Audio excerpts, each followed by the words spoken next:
Hello ladies and gentlemen, welcome back to my channel. We're doing another Crossout video today, and with this one I figured I'd give you guys some beginner tips on kind of how to start the game, how to level up faster, what some of your first weapons should be, just some basic ideas like that. If I seem a little bit off, I apologize. I started some new medications recently and I'm feeling a little weird, so we're gonna power through this and make the best of it.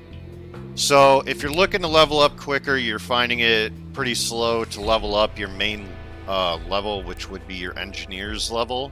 The max level is 30, but you get prestiges after you hit 30. So we're going to talk about that first. So if you need to level up quicker, go ahead and go to the faction, click on it.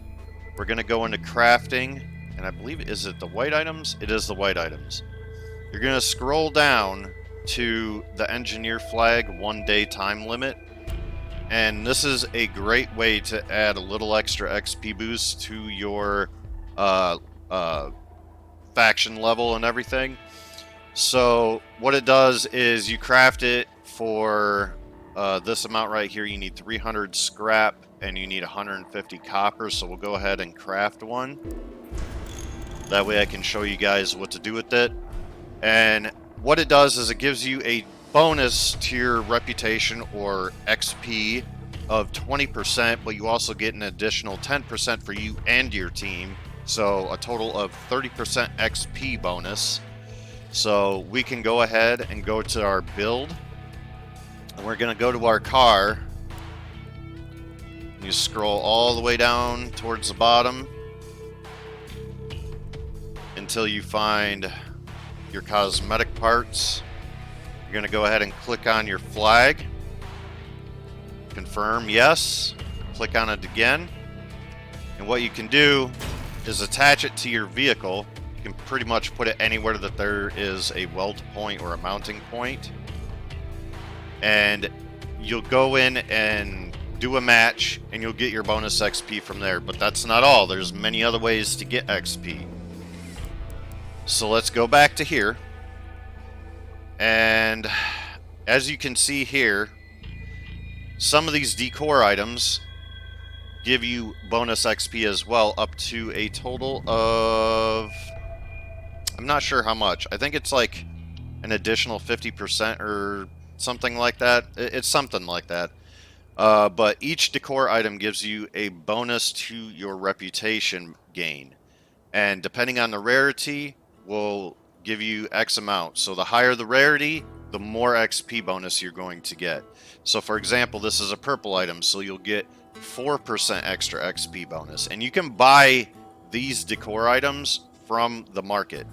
So if you have a little extra gold, most times they're pretty cheap. Some are a little expensive, the more popular ones, because some are pretty cool looking, along with the XP bonus. So a lot of people use them. And then, for example, this fireworks volley, this is an event exclusive type thing, and it doesn't expire until I start using it. So you can get things like this from events as well. So that is another way you can get XP an XP boost to your reputation. And you can add pretty much as many of these as your part limit. Or until you reach the XP bonus limit. Another way you can gain XP bonus is if you go and look at your co-drivers, which is this little helmet icon down here. These are what give you perks towards your vehicle, but not only that, but they also can give you a reputation bonus. So make sure to level these up. These bonuses might not be much, but they do add up and they do help to a certain extent. They are definitely worth getting, especially things like, again, if you're trying to level up the reputation bonus, that stacks with everything else that you have. And then weapon durability and weapon damage, those are always nice to have because they'll also stack with like any modules you may put on that give a similar bonus. So remember to level these up and get that reputation bonus as well.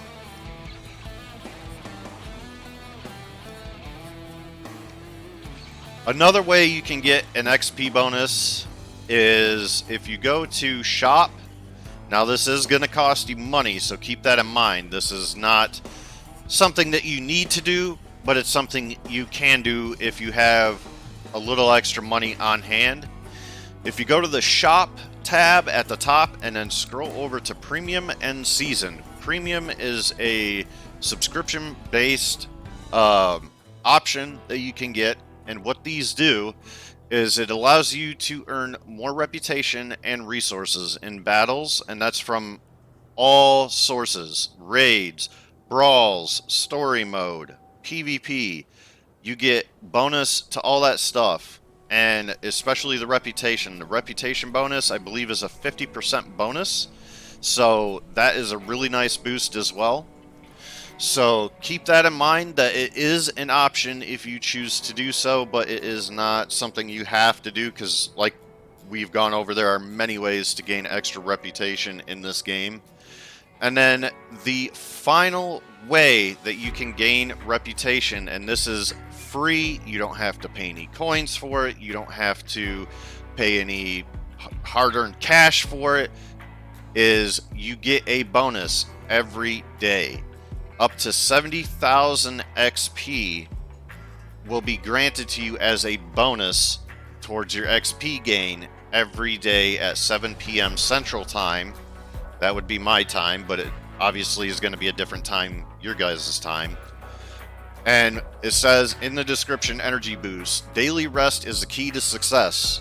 While you are rested, you gain 400% additional reputation in battle. The bonus decreases gradually as you gain reputation. So what that means is you get a total of 70,000 XP as your bonus. But starting out, every day when you have 0 out of 70,000 gained, you'll get it at a rate of 400%. And then the more reputation you gain towards that 70,000 limit, it will gradually slow down the amount of XP you get per battle, or slow down the amount of the bonus that you get per battle until your daily 70,000 bonus is reached. And then as you can see below that, it'll tell you your bonuses towards your XP that you have as well. So I have the premium. I just bought it for a few days to grind some resources and stuff so I can craft some more items. But it will list all of your bonuses here on this window right here. So you get your premium subscription bonus. If you have that, it'll tell you get your 50% to your reputation and resource gain, as well as access to a unique challenge and an extension of your resource limit. The challenge that you get once every day while your premium subscription is active, it's a challenge for doing 2 PvP matches or 2 raids, and you don't have to win. You can lose and still, it will still get counted towards that challenge. You just need to do 2 of those matches and you get 40 coins for completing that every day. So that is a good way to get some kind of free coins. You still have to obviously pay for the premium itself, but that's a nice way to get a little extra coin if you need it. Now, on to what weapons should you focus on as a beginner, as a new player. So the rarity of the weapon that you can get depends on what level you are. I don't exactly remember what levels they are. I think it's like 10, 14, 20, and 27. They scale independently as you level up, and each level indicates what rarity of thing you can buy. Now, I believe at level 14 you can start buying epic items, but why don't we start with something a little bit more user-friendly and cheaper, easier to get, especially if you have the premium. Your 40 coins each day will add up to a decent amount, and you can start getting some decent weapons, better than the white ones, because the white ones are meh, they're not very good. So let's start off here. One good one, if you are a cannon user, if you really like the cannons in the game, the ZS-33 Hulk is a wonderful option, especially if you upgrade it for a damage and range boost, or a damage and durability boost, or even a damage and mass reduction. Now, this weapon is really good for you guys who want to sit back at medium range and snipe, and just knock armor off and try and support your teammates the best way you can. It's a powerful weapon for only being a light blue item or a special rarity item. Its damage output is pretty significant compared to most items in this category or in this rarity. So you can equip up to 2. Your max amount of energy that you can have on a vehicle is 16, so you can only have 2 of these, but at a lower power score of 6,000 or less, these cannons will dominate. They are really good, and they're good for alpha damage, which is just high one-shot damage. Oh, excuse me. So that is a really good option, and coming at 160 coins, they're a little bit pricier than some of the items on this list, but they're worth it if you can do it. So another good weapon, if you're kind of wanting to rush around and kind of get in the enemy's face, the Sinus machine gun is a good option.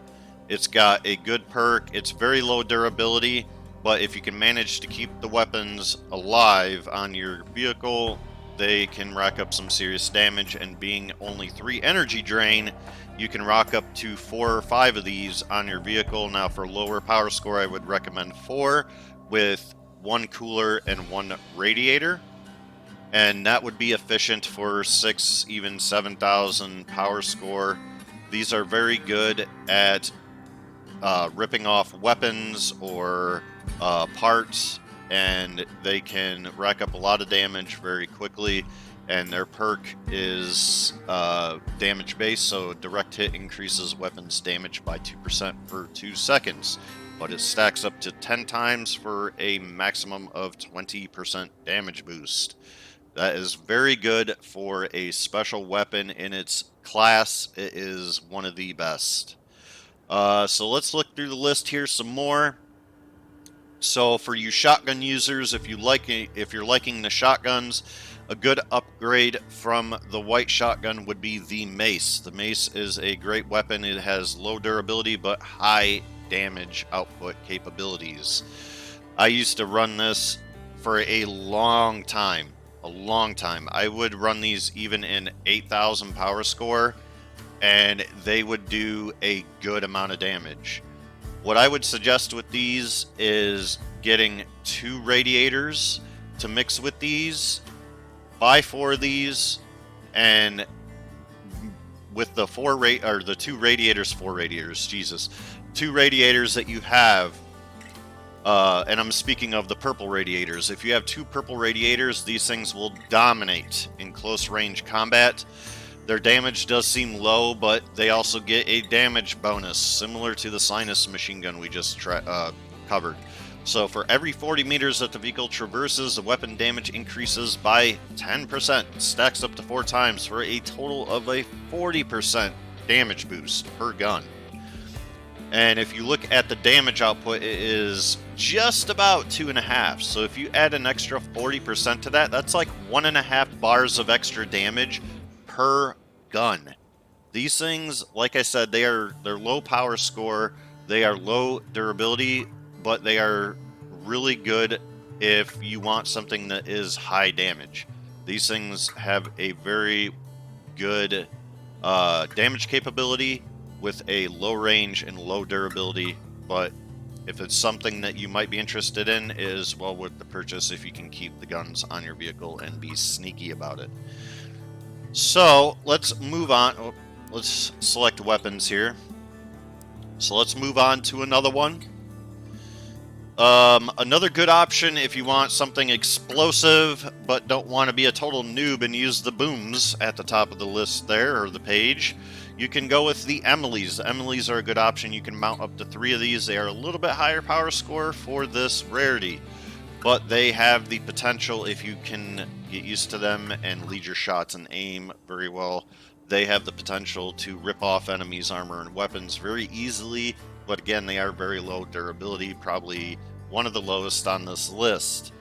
They don't have a perk, but then again, they don't really need it because their damage can be very high, and that's pretty much all there is to say about it. So let's go on. If you want melee, Buzzsaws are a decent choice. They are what they say. They're just melee weapons. You mount them to the front of your vehicle, you ram into people, and you try and chew them right up. Now, one feature these do have over other weapons is they have a damage resistance and something else added to them. They have decent durability for the rarity, so those might be very well worth it if you mix them with a cloak. On to the next one. I'm not going over drones just because I don't like them, but if you want drones, they're there. So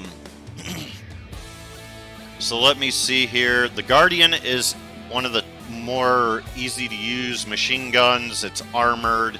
It can take a little bit more damage than the others on our list. So if you want to use a machine gun, but don't want to deal with your weapons getting ripped off super easy with the low durability of the Sinus, this is a very good alternative. Now, it doesn't get a damage boost, but its overall damage per gun is higher as a base damage stat. So instead of getting like 2 2/3 or whatever, you get 3 bars of damage with 570 power score and 179 durability. So double the durability of the Sinus, and there's still only 3 energy, so you can equip 4 of these, and a lot of people will run these at the front of their vehicle and do pretty good with them. I'm actually using some right now myself, and I've tested them out, and they're not too bad. They have decent damage, and the perk is decent on it as well. It says for every successful hit on an enemy, it increases the damage resistance by 1%. The effect is active for 1 second and stacks up to 10 times. If you're constantly hitting enemies with the projectiles from the gun, you don't have to worry about your damage resistance going down too much or you losing the bonus too much. I would, because of the perk being what it is, I would highly recommend running at least 1 purple radiator with these, just to be able to keep firing and shooting and keeping that damage resistance bonus up. And it's a great option if you want something that's a machine gun but has more durability. So let's move on to the last recommendation for the special item list. Now, the Leech shotgun is a great shotgun in regards to the mace having low durability. This is kind of like how the Sinus and the Guardian are. This is the equivalent, but in a shotgun form. This is the armored version of the shotgun for this rarity. It has about the same damage, but it has much higher durability at 190 durability with still only 3 energy drain. And the perk on it is, while cooling down, the weapon's damage resistance is increased by 15%. So kind of the opposite of the Guardian. So this is good if you're shooting somebody and you're on cooldown and you need to run away or back off until your weapon's cooled down, or you're getting shot while it's cooled down. Then this is a great option if you want extra armor and resistance. And they still do decent damage. They still have great damage potential. I used these for a while in the past when they first came out, and I was actually surprised that they were as good as they were for the rarity that they were. So if you want a good shotgun with higher durability and damage resistance than the mace, this is a wonderful option to choose from. So I think that's going to cover all the bases for now, guys. This is I don't know if I'm going to turn this into a series, if I'm going to do like a beginner's tip series or anything like that. I'm not sure yet. But I think that's going to do it. Hopefully this helped you guys out and helped you guys start off a little bit better than you normally would if you didn't have any of this information. And I hope that you guys have fun playing the game. I hope you guys progress nice and fast, get to that point where you can get the weapons and everything that you want. So this is Anubis, and I'll catch you on the next one.